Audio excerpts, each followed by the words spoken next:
আর এক জোড়া আপলুক সব করা ছিল, দেখো টেম্পার হবে।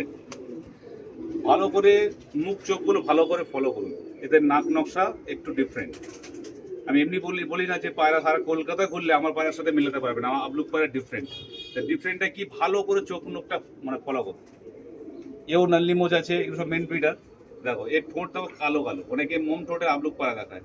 ওরা টেম্পার দেখতে ফ্রেশ আপলুক দিয়ে দেবে, পায়রা উড়বে না, এটা গ্যারান্টি।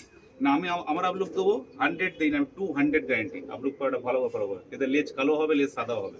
দেখো বা ব্রিডার লেজ কালো সাদা মিলিয়ে আছে, তখন ফ্রেশ বাচ্চা হয় তখন লেজ কালো হয়। কিন্তু এই প্রত্যেকটা এটা বলতে পারি যে প্রত্যেকটা বাচ্চা মানে উড়িয়ে মন ভরে যাবে, যেটা প্রত্যেকটা মানুষ চায় যে টাকা দিয়ে পায়রা কিনবো, পায়রাটা পারফেক্ট হওয়া দরকার। তো আমার কাছে আপলুক পায়রা ঘরের পাশে সকলেই পেয়ে যাবেন 200 গ্যারান্টি দিয়ে। ঠিক আছে, পারলে স্ট্যাম্প পেপার নিয়ে আসবে, আমি লিখিত করে পায়রা দেবো আপলুক পায়রা, না হলে টাকা ডবল দেবো, আলির গ্যারান্টি এটা। ঠিক আছে।